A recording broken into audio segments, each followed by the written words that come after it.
నాకు చిరంజీవి గారు కనబడితే ఆయననే చూస్తూ ఉంటాను, ఆయన వెనకాల అదంతా ఓహో. మర్చిపోతా. చిరంజీవి గారు ఒక కథ చెప్తారు మేడం ఆ ఆడియో ఫంక్షన్లో. ఉమ్. ఎక్సలెంట్ కథ చెప్పిండండి. ఓ చిరంజీవి గారు ఎందుకు పైకి వచ్చిన అనిపిస్తుంది అది చూసినప్పుడు. అంటే గోల్ అట్లా ఉండాలి. ఉమ్. కప్పలు కొన్ని పైకి ఎక్కుతూ ఉంటాయి, ఒక టార్గెట్ పెడతారు హైట్లో, పెడితే కప్పలు ఎక్కుతూ ఉంటాయి. కొన్ని కప్పలు ఎక్కుతూ ఉంటేనే ఫస్ట్ బిగినింగ్ స్టేజ్లోనే మనలాంటి వాళ్ళు ఇద్దరు ఉండి ఇవి ఎక్కుతాయా వీటితో అవుతుందానని అవి వింటాయి. ఉమ్.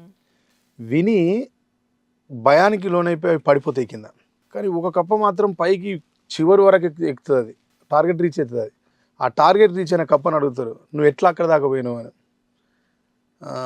నేను నాకు చెవులు వినవడం అండి. ఓహో. ఓకే. అంటే అవి వినవడకపోవడం వల్లనే ఈ కప్ప ఇక్కడి నుంచి అక్కడ దాకా పోగలిగింది. ఉమ్. అంటే మనం చుట్టూ ఉన్న వాళ్ళని అన్నీ విన్నాం అనుకోండి, అక్కడనే ఆగిపోతాం.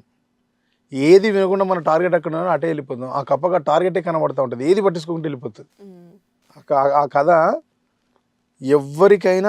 ఎవరికైనా స్ఫూర్తి తీసుకోవాల్సిన కథ అది. మీరైనా నేనైనా కళారంగమైనా ఏ రంగంలో ఉన్నా చిరంజీవి గారు చెప్పిన కథలో ఉమ్. జీవితం ఉన్నది. రైట్. అయితే మీరు చిట్యాల దగ్గర